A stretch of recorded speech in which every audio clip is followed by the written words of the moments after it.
반갑습니다. 제가 기록을 다시 보니까 1월 19일에 이 자리에서 예배를 인도했었는데 그건 이제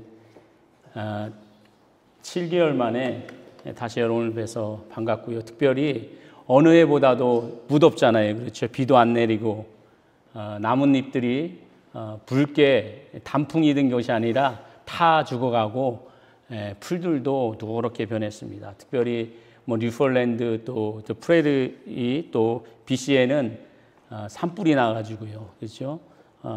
컨트롤이 안 되고 저희 예하 부대에서도 200여 명이 한 3주 전부터 지금 뉴폴랜드에 파병돼서 진화 작업과 또 탈출하는 민간인 탈출을 돕고 있습니다. 이런 어려운 시기 우리 살고 있는데 우리 하나님께서 비를 내려 주셔가지고 또 다 소화시켜 주시고 특별히 우리에게도 영혼의 단비를 내려 주셔서 은혜가 풍성한 하루하루가 되기를 바라고 또 지난 1월 이후 7개월 동안 아까 목사님 말씀하신 것처럼 좋은 일도 저 개인적으로 있었는데 또 축하해 주셔서 너무 감사합니다. 특별히 이 시간 우리 서로를 위해서 서로 위로하는 시간 또 반갑게 인사하는 시간을 갖겠습니다. 한번 두 분씩 짝을 한번 지어보시죠. 두 분씩 짝을 지어서 저를 한번 따라해 보시죠. 자, 눈 보시고 눈 보시고 이렇게 말씀하시는 겁니다. 자, 저를 따라해 보겠습니다. 지금도 충분히 잘하고 있어요. 자, 한 문장으로 해보겠습니다. 지금도 충분히 잘하고 있어요. 여러분, 지금도 충분히 잘하고 계십니다. 어떤 환경에 계신지 모르지만 최선을 다하시는 여러분에게 우리 하나님께서 더 큰 은혜로, 더 큰 사랑으로 또 보답해 주시고 하루하루의 삶 속에서 하나님의 임재를 경험하시는 귀하고 복된 시간이 되시기를 간절히 바랍니다. 여러분, 제가 중학교 시절을 지나면서 새로운 재능을 발견했어요. 그것은 무엇이었냐면 저도 물론 이제 중학교를 한국에서 졸업을 했는데 제가 1학년 중간고사를 치렀는데 수학을 100점을 맞았어요. 유일하게 8개 반 1학년 중에 유일하게 100점자가 한 명이 나왔는데 제가 100점을 맞았어요. 그러니까 나름대로 큰 힘이 되잖아요. 저는 그 경험을 통해서 수학을 다른 과목보다 정말 열심히 했던 것 같아요. 그래서 중학교 시절에 수학을 아주 잘했어요. 성적이. 그리고 고등학교 1학년 올라와서 이제 레벨업이 됐죠. 완전히 다른 수학 세계를 만나게 되었는데 나름대로 수학을 또 잘했어요. 그래서 당연히 이과를 이제 한국은 고등학교 1학년이 마치고 2학년 갈 때 이과 문과를 나눠지게 되잖아요. 그렇죠? 이과를 진학하게 결정을 하게 되었어요. 그런데 제가 중학교 3학년 때 성령을 체험하면서 목사가 되기를 서원을 했거든요. 근데 그런 마음이 계속 있는데 이걸 어떻게 해야 되는가?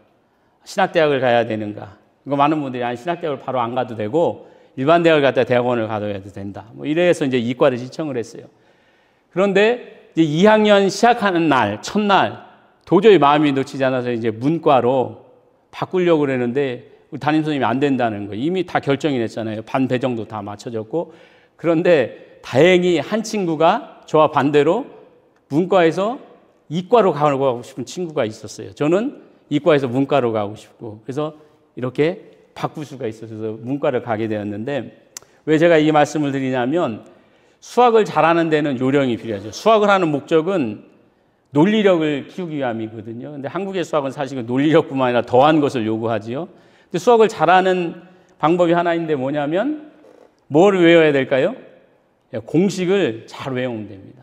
수학은 우리 일반인들이 하는 수학은 공식만 잘 외우면 맞아떨어져요. 물론 학자들은 공식 외의 것을 추론해서 다른 결과들을 만들어내지만 우리 일반인들이 하는 수학의 수준은 공식만 잘 외우면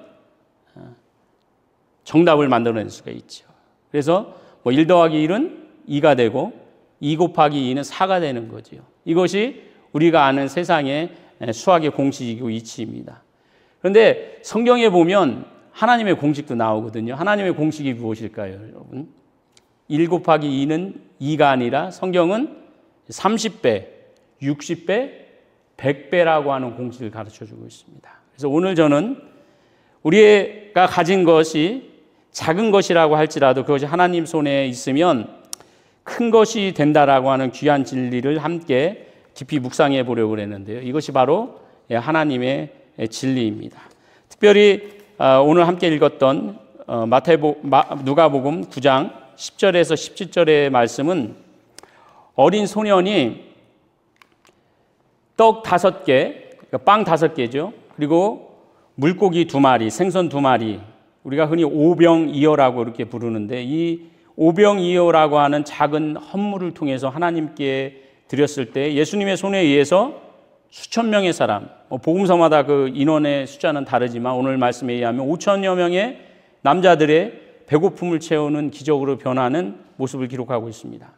근데 제가 오늘 여러분과 함께 나누고 전하고 싶은 말은 이 사건은 단순한 기적 이상의 의미를 담고 있다는 것을 함께 나누기를 원하는데요. 자, 우리의 삶을 한번 돌아보겠습니다. 자, 저와 여러분은 자주 우리 자신의 부족함과 한계에 좌절할 때가 있습니다. 특별히 우리는 모두 이민자의 삶을 살고 있잖아요. 그렇죠? 온 시기가 다르고 또 나이가 다르지만 저도 만 30에 캐나다 땅에 왔거든요. 만 30에 캐나다 땅에 왔는데 이제 24년 정도를 캐나다에 살았습니다. 그런데 살면 살수록 자꾸 생각나는 거는 내가 작다는 생각이 자꾸 들어요. 그렇죠? 물론 이 캐나다 땅이 전 세계적으로 2번째로 큰 땅이잖아요. 그 가운데 내가 작은 것도 사실이지만 이 땅에 살면서 내 존재가 너무나도 작은 것을 느낍니다. 특별히 우리 이민자들이 그렇죠. 무엇 때문에 그러는 거예요? 내가 한국에만 살았어도 그렇게 작게 느껴지지 않을 수 있어요. 그런데 이곳에 오다 보니까 문화가 다르잖아요, 일단. 그러다 보니까 내가 할 수 있는 역량이 됨에도 불구하고 그걸 다 발휘할 수도 없는 거죠. 특별히 언어 문제가 그렇잖아요, 그렇죠? 내가 영어만 좀 잘했어도 무시당하지 않을 텐데, 예? 내가 영어만 좀 더 잘해도 내 이 문화에 조금 더 적응만 해. 내가 조금만 더 일찍 왔을 때라도 어릴 적 왔었더라면 홀대받지 않을 텐데 이런 경험들을 너무너무 많이 해요. 비즈니스를 하시는 분들도 마찬가지고 직장 생활을 하시는 분도 있을 거예요. 그리고 저도 캐나다 군에서 이제 한 15년 정도 근무를 하고 있는데 그런 경험들을 여러 가지를 하게 됩니다. 내가 여기서 태어나서 영어를 혹은 불어를 정말 유창하게 잘한다고 내가 원하는 내 뜻을 정확히 전달할 수 있고 토론할 수 있고 내가 억울한 일 당했을 때 그거에 대해서 어필하고 바로잡을 수 있는 능력이 있다면 얼마나 좋을까. 그런데 그렇지 못하거든요. 그래서 점점 내 자신에 대해서 부족함을 느끼고 한계에 봉착하게 됩니다. 내게 주어진 것이 너무나도 작아요. 나의 힘과 능력이 부족해서 큰 일을 할 수 없다라고 나름대로 한계를 만들어 놓고 좌절하고 여기까지만 합니다. 그런데 오늘의 말씀은 바로 그런 생각을 바꾸게 하는 말씀입니다. 하나님께서는 우리의 부족함과 자금 속에 놀라운 능력을 일으키시는, 기적을 일으키시는 분입니다. 하나님께서 우리 각자, 저와 여러분 모두에게 아주 작은 것들을 맡기셨는데 그 작은 것들을 통해서 큰 일을 이루시는 분이심을 오늘 말씀을 하고 있습니다. 이 오병이어 사건뿐만 아니죠. 자, 여러분 잘 아시는 것처럼 이거 무슨 그림일까요? 다윗과 골리앗, 누구나 잘 아는 말씀이죠. 그림에서도 잘 표현되어 있지만 다윗과 골리앗은 싸움은 우리가 불가능한 싸움을 다윗과 골리앗에 비유를 하잖아요. 다윗이 얼마나 작습니까? 골리앗에 비해서. 이 성경의 말씀에 보면 다윗이 우연히 아버지의 심부름으로 형들을 찾아갔잖아요. 근데 사울 왕에 의해서 갑옷을 얻어 입지만 그 갑옷마저도 입을 수 없을 만큼 너무 작은 소년이었기 때문에 이 그림에서처럼 자기 신장의 2배 이상 되는 장수와 싸움, 누가 봐도 싸움이 되지 않는 싸움을 할 수밖에 없는 그런 일이었습니다. 그렇지만 그 결과를 우리가 아는 것처럼 하나님은 이 작은 다윗을 통해서 그리고 다윗이 갖고 있었던 저 돌멩이를 통해서 저 커다란 장수 골리앗을 무너뜨리는 기적을 일으키셨습니다. 이제 우리는 어린 소년이 가진 작은 빵 5개 또 2개의 물고기처럼 우리 인생의 자금들을 통해서 하나님께 드리고 그리고 그 손에 맡길 때 얼마나 큰 일이 이루어질 수 있는지 하나님의 신실하신 공급과 사랑을 한번 마음에 새겨보기로 하겠습니다. 먼저는 10절에서 11절 말씀인데요. 이 말씀은 하나님의 공급하심을 말씀하고 있습니다. 예수님께서 정말 바쁘게 지금으로 말하면 목회를 하신 거예요. 이 곡을 저 곡을 다니시면서 이제 목회를 하시다 보니까 많은 사람들이 예수님을 따르거든요. 그런데 예수님이 가는 곳마다 기적이 일어났잖아요. 그렇죠? 예수님의 사역에 있어 첫 번째 기적은 가나안 혼인잔치에서 물을 무엇으로 바꾸셨죠? 포도주로 바꾸시는 기적을 했어요. 또 어느 곳에서는 안진뱅이를 일으키시는 기적을 했고요. 또 제자들이 보는 데에서는 그 물 위를 걸어가시는, 아마 소문이 다 났을 거예요. 그런가 하면 죽은 나사로를 살리신까지, 죽은 사람을 살리는, 생명을 부어는 일, 또 눈먼 자를 눈뜨게 하는 일, 갖가지 기적과 이사들이 일어났죠. 그러다 보니까 점점점 예수님이 가는 곳마다 더 많은 사람들이 아마 예수님을 쫓았던 것 같아요. 그런데 성경 곳곳에 보면 우리 예수님이 꼭 이런 일들, 무리와 흩어진 후에는 한적한 곳에 가서 본인만의 시간을 갖는 것이 나옵니다. 그 본인만의 시간을 갖는 이유는 뭐냐? 물론 육체적인 쉼을 갖는 이유도 있지만 하나님과의 교통, 하나님과의 기도하는 모습이 곳곳에 나오고 있습니다. 여러분, 이 모습은 우리에게도 쉼의 중요성을 다시 한번 깨우쳐주고 있습니다. 사실 제가 이렇게 말씀드리면 반론을 제기하실 분도 많지만, 우리가 사실 사업하고 또 아이들을 건사하고 가족을 건사하면서 쉰다는 것이 이민생활에서 쉽지는 않아요. 근데 우리에게 쉼이 꼭 필요합니다.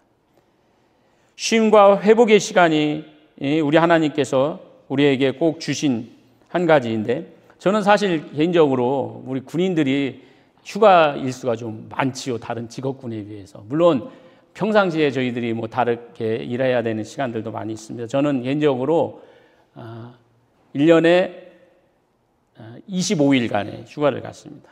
그러니까 워크데이로 25일이니까 5주를 갖는 거예요. 그리고 저희가 크리스마스 때 이제 2주를 더 받고요. 그 7주가 되죠. 그리고 매달 지휘관의 허락하에 이틀을 더 쉴 수가 있습니다. 그러면 한 1년에 제가 계산해보면 2달 이상을 쉬어요. 어제부터 또 제가 휴가라 레이버데이 다음 날 이제 출근하게 됩니다. 이번 주. 어쨌든 이런 쉼을 갖게 되는데,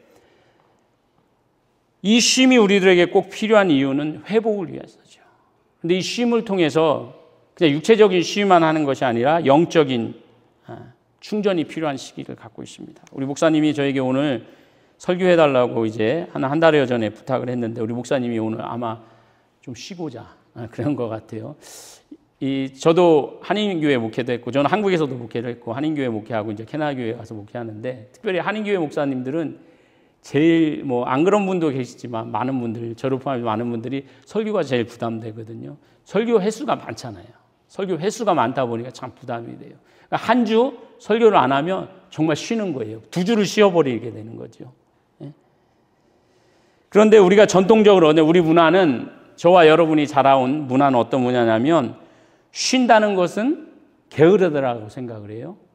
또 쉬면은 나약한 사람이라고 그렇게 손가락질을 해요. 그래서 제대로 쉴 수가 없어요. 쉴 때도 무엇인가를 해야 돼요.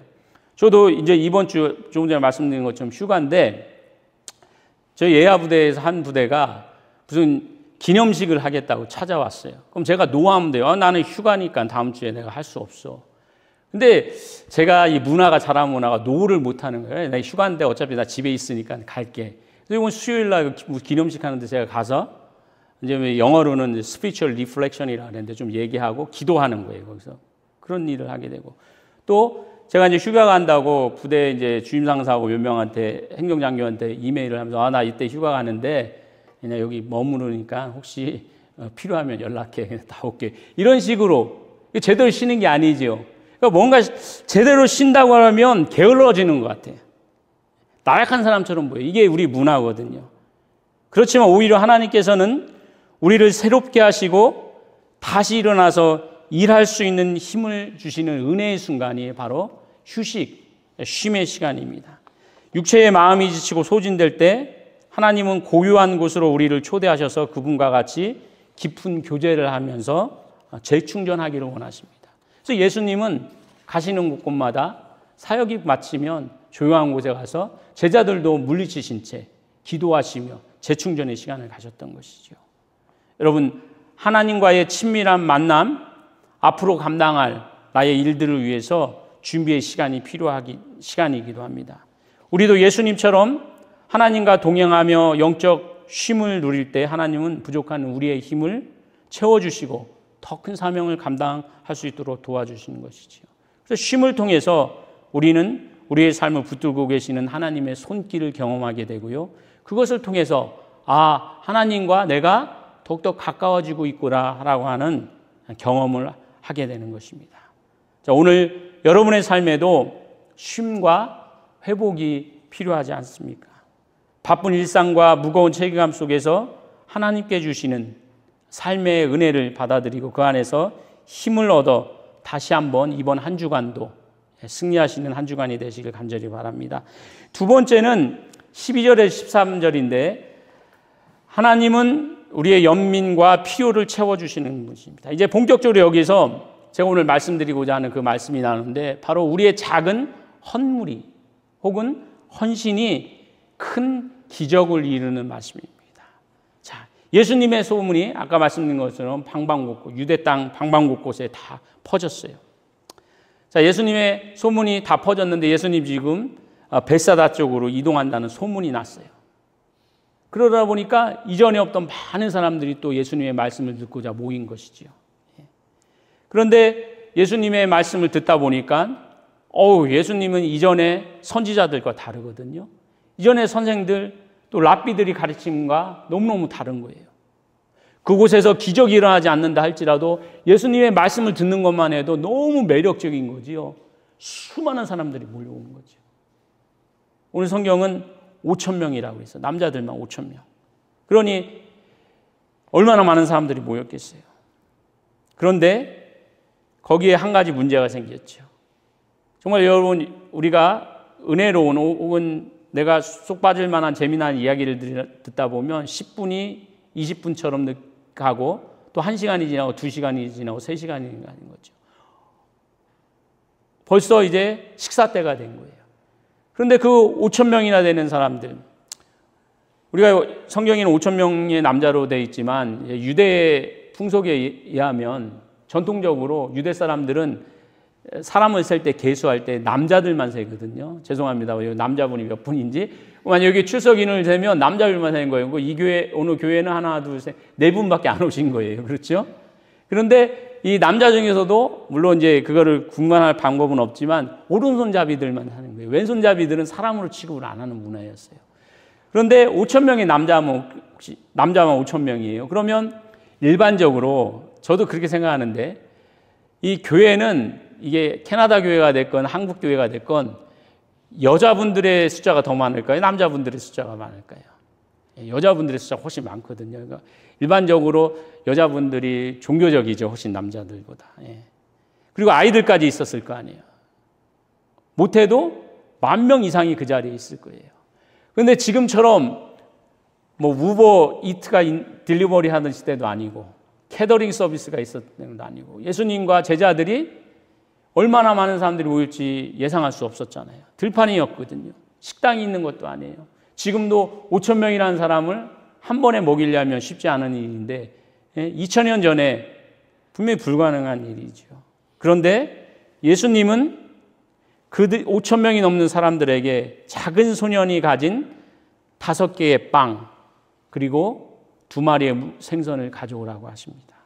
그리고 이 작은 헌물을 축사하시니 그 많은 사람들의 배고픔이 기적처럼 채워졌습니다.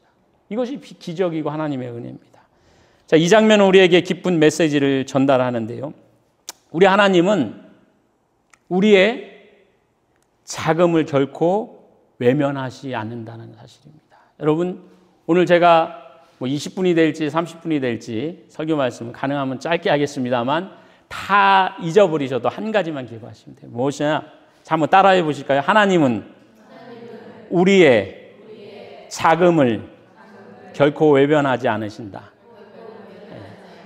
하나님은 우리의 자금을 결코 외면하지 않는 분이에요. 세상 사람들은 큰 거 좋아하잖아요. 화려한 거 좋아하잖아요.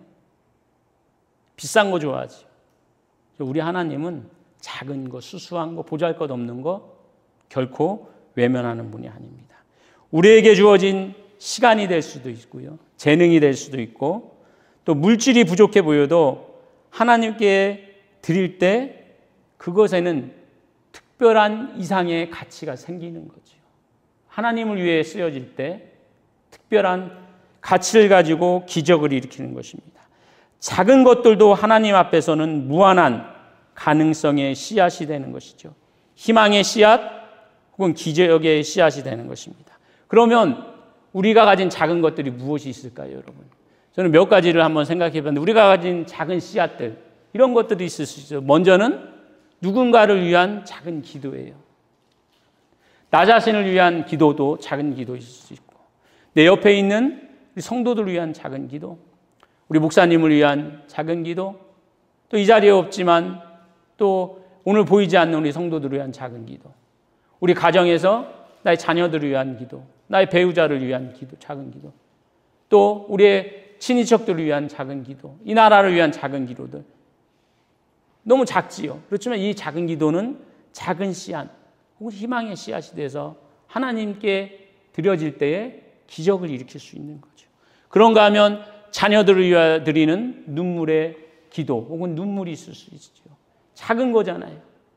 하지만 그 사랑, 기도가 놀라운 기적을 일으키시는 거죠.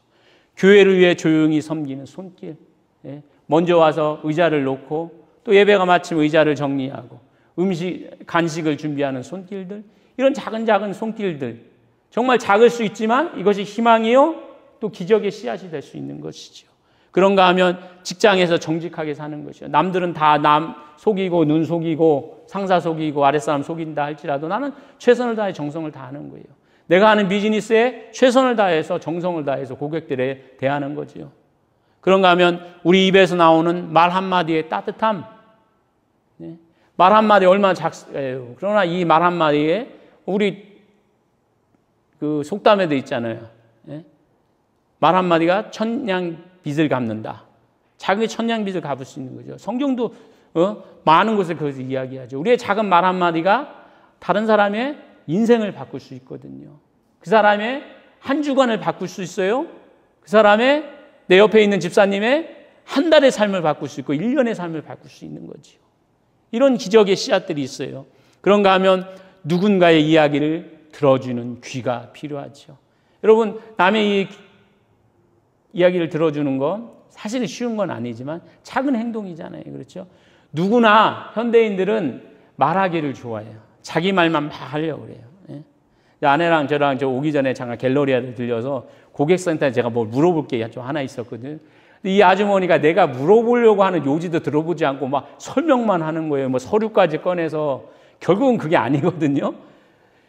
그런데 뭐 비즈니스만 그런가요? 그렇지 않잖아요. 우리 일상생활, 가족 간에도 마찬가지고 교회인들 사이에서도 마찬가지잖아요. 우리는 듣는 귀보다는 말하는 입이 훨씬 크잖아요. 그렇지만 누군가의 이야기를 들어주는 작은 귀, 이 귀가 희망의 씨앗, 또 기적의 씨앗이 될 수도 있는 것이죠.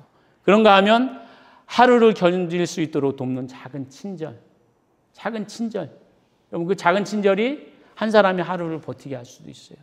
나의 작은 친절이 한 사람의 한 달을 버티는 힘이 될 수, 기적을 일으킬 수도 있고요. 나의 작은 친절이 한 사람의 평생을 바꾸는, 그 사람에게 힘을 주는 놀라운 기적이 될 수도 있는 것입니다.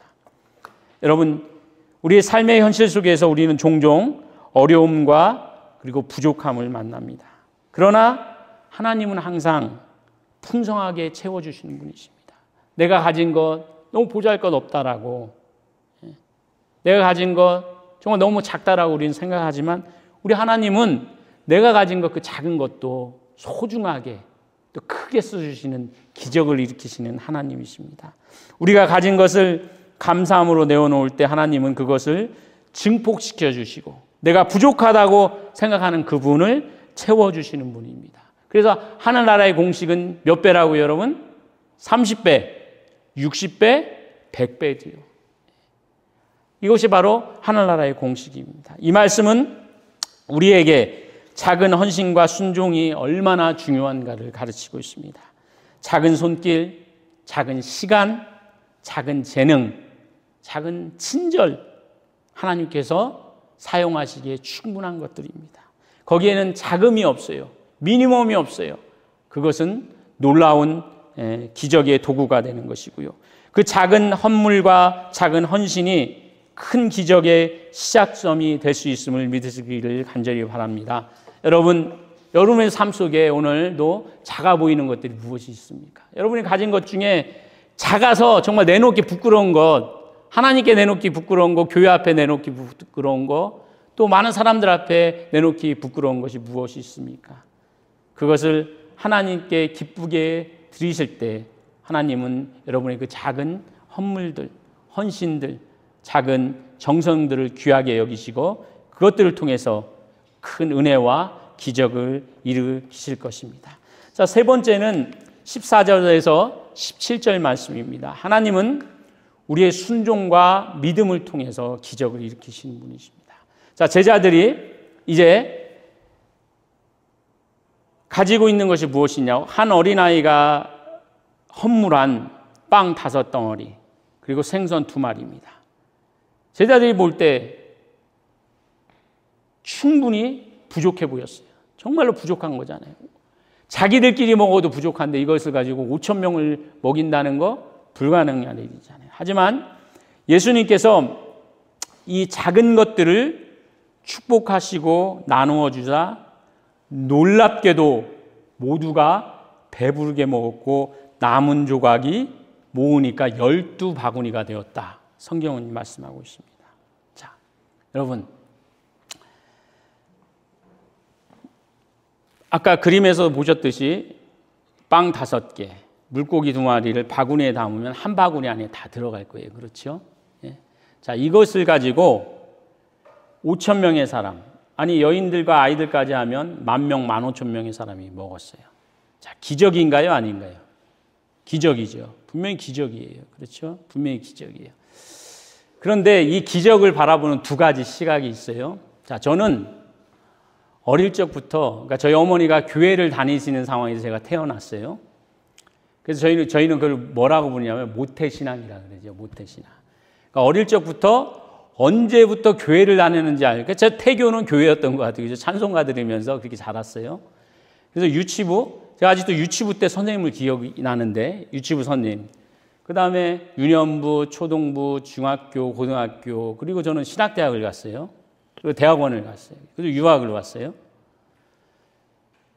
그래서 어릴 적부터 이 오병이어 혹은 포도주가 물이 포도주로 변하는 이 기적의 사건들을 정말 수백 번, 수천 번 들은 것 같아요. 예? 그리고 저희 교회가 주일학교 이제 어린이가 9시에 예배를 드리면, 예? 그러고 나면 이제 분만 공부라 해서 반별로 공부를 하거든요. 어느 날은 좀 꾀가 나서 은하철도 999를 보고 싶을 때가 있어요.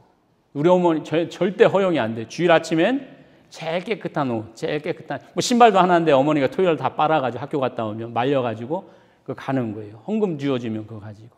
그래서 저는 이런 기적들이 이상하게 느껴지지 않고 어릴 때부터 그냥 배워와서 그냥 믿어졌어요. 근데 이게 자연스럽지 않다라는 것을 어느 날 느끼게 되었는데, 어느 집사님하고 제가 한국에서 목회를 할 때 이야기를 하는데, 그 집사님은 이제 40이 넘어서 교회로 온 거예요. 근데 너무너무 새로운 거예요. 이분하고 얘기하는. 이분은 이 얘기가 안 믿겨진대요. 나는 그게 왜 안 믿겨질까? 궁금했어요. 왜 이게 안 믿겨지고, 예수님이 말씀하시니까 떡 5개와 물고기 2마리 갖고 5천 명이 먹는데 이게 왜 안 믿겨져? 저는 어릴 적부터 그냥 그 기적이라고 들어왔으니까 믿겨졌는데 다른 생각을 하게 돼서, 이게 안 믿어질 수도 있구나. 그래서 저는 뭐 이 자리에도 많은 분들이 다 커서 이성이 다 자란 뒤에 교회를 다니고 하나님을 믿기 시작하신 분들이, 그분들은 대단하다고 생각을 해요. 저는 믿기 어렵거든요. 그런데 이 성경은 이것이 기적이라고 우리에게 가르쳐주고 있어요. 바로 물고기 5개, 물고기 2마리, 떡 5개로 5천 명 이상의 사람이 먹고, 첫 번째 기적이죠. 물리적인 기적이요. 또 하나 이론은 뭐냐면, 자, 그렇게 갑자기 떡 5개와 물고기 2마리가 5천 명이 올 만큼 양이 많아졌다. 다른 방법으로 많아질 수 있는 방법이 있어요. 그건 무엇이냐면, 자, 한 아이가 떡 5개와 물고기 2마리를 갖고 왔죠. 그런데 예수님에 대한 소문이 이미 다 퍼졌어요. 벳사다에 오신다는 말씀을 듣고 사람들이 모였죠. 그런데 사람들은 다 알고 있거든요. 그곳에 가면 분명히 예수님의 그 말씀이 3시간, 4시간, 5시간 길어질 것이고, 밥을 먹을 때가 지날 것이다. 그런데 그곳에서는 그 광야에서 들판에서 밥을 먹을 곳이 없다라는 것을 알고 있는 거지요. 지금처럼 뭐 길에 여러 곳에 식당이 있는 시절이 아니니까. 그러니까 이 아이도 부모랑 같이 왔는지 혼자 왔는지는 모르지만 어머니가 혹은 아버지가 싸준 도시락을 들고 왔듯이 많은 사람들이 자기 나름대로의 도시락을 갖고 온 거죠. 그 당시 가장 평범했던 물고기 생선, 갈릴리 호숫가에서 잡혔던 생선, 그리고 빵들을 갖고 온 거죠. 그런데 누구나 배고프고 누구나 먹고 싶은 이 상황에서 어린아이가 그것을 예수님께 드리잖아요. 감동을 받은 사람들이 자기 것을 하나둘 내놓기 시작한 거죠. 그러다 보니까 그 많은 사람들이 먹고도 남은 양이 됐다. 이렇게 해석을 하는 분도 있어요. 저는 두 가지를 다 믿는데 이것도 기적이잖아요. 그렇죠? 이것도 기적이에요, 사실은. 불가능한 건데 가능했을 수 있었잖아요. 그리고 12광주리가 남았다 이렇게 표현하잖아요. 12이라는 것도 사실은 상징적인 표현일 수도 있는 거죠. 자, 여러분, 구약 성경에 보면 이스라엘 민족이 나오죠. 몇 부족이 나옵니까? 몇 부족일까요? 12부족이잖아요. 그렇죠. 12부족. 12부족이에요. 오늘 본문 말씀에 예수님을 따르는 제자들이 나와요. 몇 명입니까? 12명이에요. 그러면 요한계시록에 가면 이제 초대교회가 몇 교회일까요? 12교회가. 무슨 얘기냐? 12이라고 하는 숫자는 성경에서 완벽을 얘기하는 거죠. 자, 우리가 쓰는 달력, 1년이 몇 달일까요? 12달이잖아요. 12은 완벽함을 이야기하거든요. 완벽함. 그러니까 성경도 이 기적이 완벽했다라는 걸 이야기하는 거예요. 여러분, 신학적으로 이 기적은 단순한 기적 그 이상의 의미를 갖는 사건이에요. 하나님은 전능하신 분이에요. 하나님이 보리떡 5개, 물고기 2마리가 필요하셨을까요? 그 기적을 일으키는데 없이도 하실 수 있는 분이지요. 없이도 할 수 있는 분이에요. 그런데 그분은 우리 인간의 순종을 통해서 기적을 일으키시기를 원하시고 그것을 기뻐하시는 분이죠. 여러분, 우리 가운데 교회가 더욱더 풍성하기에 사랑이 풍성해지고 물적으로 풍성해지고 인원이 풍성하고 성경이 풍성해지기를 원한다면 우리 하나님이 못하시겠어요? 얼마든지 할 수 있겠죠. 그렇지만 우리 하나님은 우리의 작은 정성들, 우리의 작은 헌신들, 작은 헌물들을 통해 그 일들을 일으키시는 기적을 원하고 계신 거지요. 바로 하나님은 우리의 작은 믿음과 순종을 통해서 크고 놀라운 이들을 이루실 준비가 되어 계시고 우리가 가진 그 자금을 그분의 손에 맡길 때에 하나님은 그 부족함을 넘치는 은혜와 축복으로 바꾸시는 분이십니다. 여러분, 오늘도 믿음으로 순종하시면서 우리 하나님께 작지만 진실한 헌물, 진실한 헌신을 드리시기를 간절히 바랍니다. 우리 하나님은 여러분 각자 한 사람 한 사람의 작은 정성, 헌신, 작은 헌물 그것들을 통해 기적을 일으키시고 영광을 드러내시는 분이십니다. 우리의 순종이 하나님의 역사하심을 일으키는 통로임을 믿고 담대히 나아가시기를 축복합니다. 또 이제 마지막 절의 말씀은 우리들에게 작은 헌물이 하나님의 능력으로 변화됨을 보여주고 있습니다. 이것이 하나님의 원리입니다. 아까도 제가 말씀드린 것처럼 하나님의 원리, 하나님 나라의 수학 공식은 30배, 60배, 100배입니다. 오늘 말씀의 마지막 장면은 5개의 빵 그리고 2마리 물고기가 수천 명을 먹이고도 남을 만큼 풍성해진 기적은 하나님 나라의 독특한 경제 원리를 보여줍니다. 이 세상에는요, 크고 많은 것이 중요합니다. 죄송한 얘기지만 그래서 많은 분들이 교회도 큰 교회 가잖아요. 그렇죠? 인원들이 많은 교회를 가요. 그렇지만 우리 하나님의 나라는 하나님이 축복하시고 증식시키시는 능력이 가장 중요한 가치입니다. 다시 말씀드리면 우리의 노력으로 우리의 힘으로 만들어진 크고 또 많은 것이 중요한 것이 아니라 우리가 가진 것이 비록 적다 할지라도 작다 할지라도 하나님께 드려져서 하나님께서 그것을 증식시키시는 그 역사의 현장이 가장 중요한 것이죠. 우리의 삶도 마찬가지입니다. 여러분, 우리가 드리는 물질, 양이나 크기의 문제가 아닙니다. 하나님께 그것을 우리가 정성을 다해서 드렸을 때 하나님이 그것을 기뻐하시고 사용하시는 게 중요한 것이죠. 우리가 드리는 시간, 노력과 정성도 마찬가지죠. 그것이 적고 작음의 문제가 아니라 얼마만큼 마음을 다해 하나님께 드리냐. 하나님 손에 맡길 때에 그분의 능력으로 말미암아 놀라운 축복과 결실을 맺게 되는 것입니다. 이 사실은 우리에게 겸손함과 또 하나님을 신뢰해야 됨을 가르쳐주고 있습니다.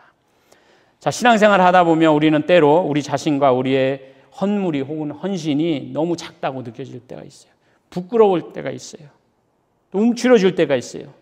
그러나 하나님께 우리의 작은 것 그것을 드릴 때 그 하나님께서 위대하게 역사하시는 통로로 변할 수 있는 것입니다. 그래서 우리의 시간도 재능도 물질도 그리고 우리의 사랑의 마음까지 작게 보일지라도 하나님께 드릴 때 그 자금을 크게 만드시는 분이 분명 우리 하나님이십니다. 여러분, 오늘 여러분도 하나님 앞에 어떠한 작은 것을 갖고 드리려고 하든지 아니면 드리기 부끄러워 못 드리고 있습니까?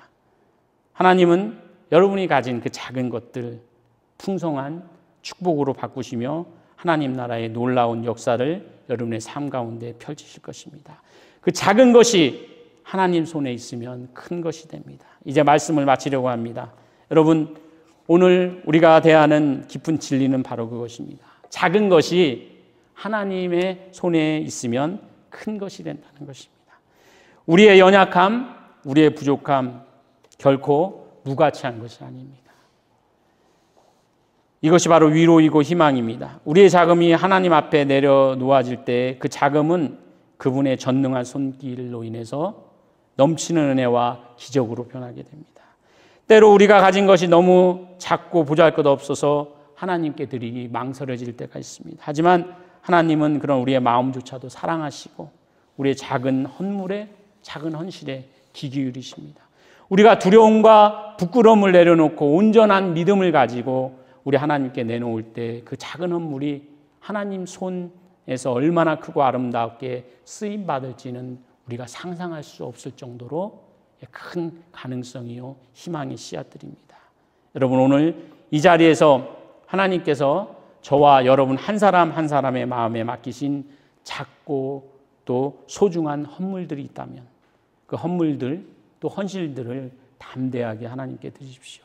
감사한 마음 가지시고 사랑하는 마음 가지시고 그리고 하나님을 신뢰하는 마음을 가지시고 그 작은 헌물들을 하나님께 드릴 때 하나님은 큰 역사를 이루는 씨앗으로 분명히 사용하실 것입니다. 왜냐? 우리의 하나님은, 우리가 믿는 그 하나님은 우리의 부족함을 채우시고 우리의 연약함을 통해 강력하게 일하시는 분이십니다.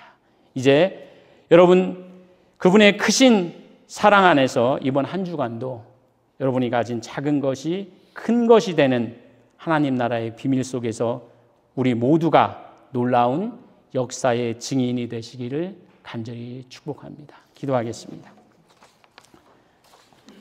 고맙고 감사하신 하나님, 우리가 무엇이 간데 사랑하여 주셔서 죄인된 우리를 용서하시고 또 구원해 주시고 이 자리에 불러주셔서 또 한 주간의 첫날을 주 앞에 드리게 하시니 감사합니다.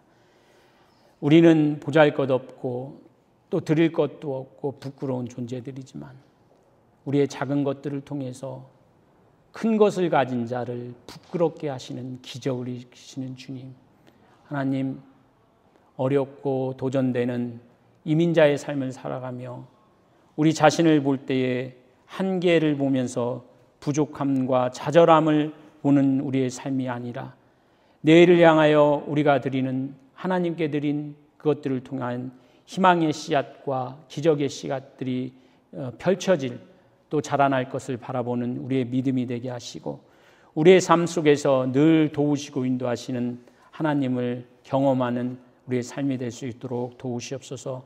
우리 주 예수 그리스도의 이름으로 감사하며 기도드립니다. 아멘.